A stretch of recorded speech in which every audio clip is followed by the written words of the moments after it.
que la publication de Nina Allan, c'est la parfaite illustration de ce qui se passe quand on a une idée, surtout un désir littéraire très ancré et qui essaie d'être le plus cohérent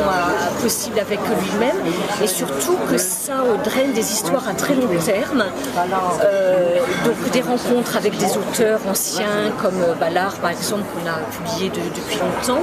et par Ballard la rencontre avec un homme exceptionnel, Bernard Sigaud, c'est un grand traducteur absolument passionné,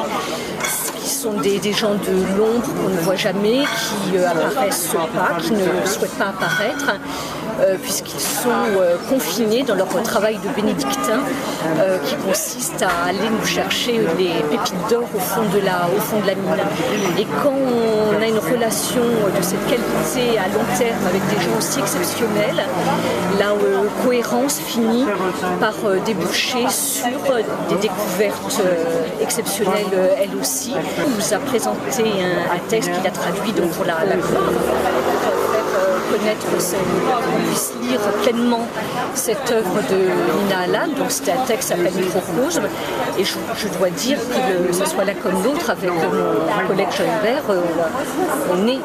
dès la première phrase tombé amoureux du style et de la sensibilité complètement particulière de Nina Allan. Donc on s'est lancé dans le projet les yeux fermés, et je dois dire qu'on a reçu la traduction du livre entier, on n'a pas été déçus, et nous sommes très impatients de voir ce qui va se passer pour nous.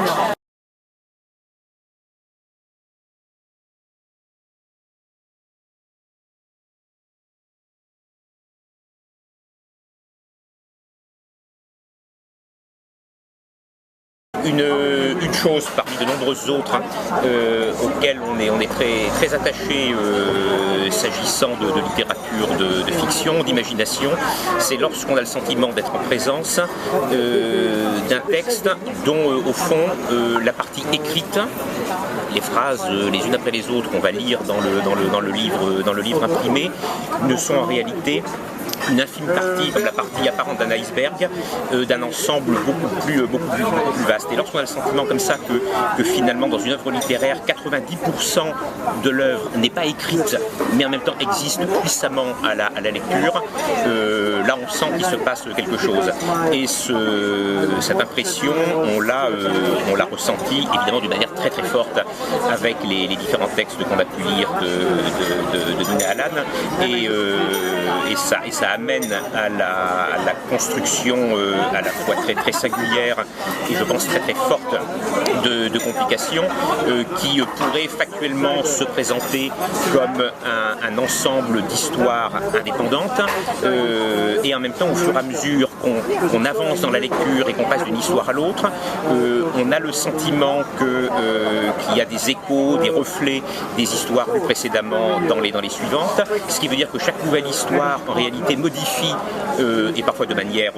très importante la lecture qu'on a pu avoir d'histoires précédentes, pour finalement se rendre compte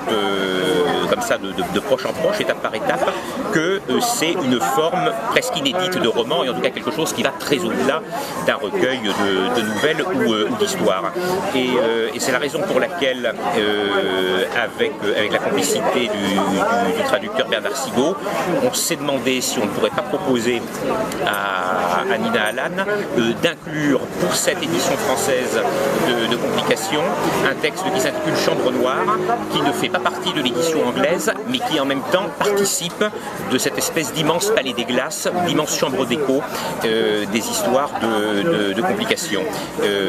Comme si cette nouvelle, qui a certainement été écrite d'ailleurs avant les autres, portait en germe une très grande partie du projet. C'est localisé de la même manière que toutes les autres histoires de Complications dans le sud de Londres, de manière générale dans le sud de l'Angleterre. On se rend compte que certains personnages vont être des personnages communs ou des reflets les uns des autres, donc c'est déjà le même univers. Donc finalement ça rajoutait un degré de plus ou un écho de plus dans cette chambre d'écho. Concernant la postface de Tricia Sullivan, il est vrai que c'était une préface dans l'édition originale anglaise, thèse écrite pour les besoins de cette édition. C'est un texte qui est extrêmement élogieux, Teresa Sullivan n'hésite pas à dire qu'elle a eu le sentiment de lire un chef-d'œuvre. Ça a été notre sentiment aussi. Mais en même temps, il nous a paru plus beau que ce texte, même s'il avait été écrit pour être une préface, non pas une postface, qu'il puisse être découvert après la lecture, c'est-à-dire après que le lecteur ait lui-même tout découvert par lui-même. Et au fond, pour ce que le lecteur n'aurait pas forcément perçu de certains aspects du livre, ça a d'ailleurs été mon cas, de découvrir dans un dernier temps la postface, le texte de Teresa Sullivan donc en postface, en quelque sorte rajouter un ultime tour de vis.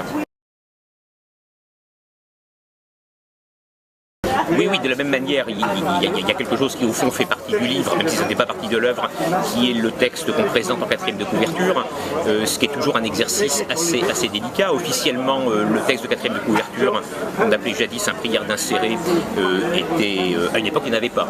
Puis il y a eu des prières d'inséré avec une fonction publicitaire pour donner envie de lire le livre. Et il faut rester attaché à cette fonction qui est importante, mais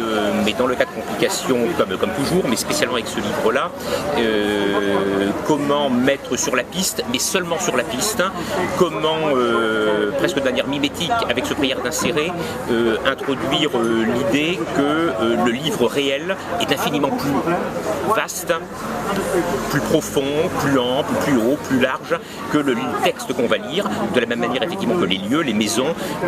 dès lors qu'on pénètre à l'intérieur, sont toujours plus vastes que ce qu'elles paraissaient être vues de l'extérieur, sont toujours des espaces truqués. En Grande-Bretagne, Nina Allan est perçue comme un auteur de science-fiction et techniquement peut effectivement assimiler ce qu'elle écrit à de la science-fiction, même si c'est à des années-lumière, c'est le cas de le dire, de ce qu'on entend de manière un peu stéréotypée par science-fiction. Et en prenant le parti, comme on le fait, et comme on l'avait d'ailleurs fait pour les livres de Ballard, de la publier comme un auteur de littérature tout court, de littérature générale et pas de science-fiction, montre à quel point ces catégories sont arbitraires ou poreuses.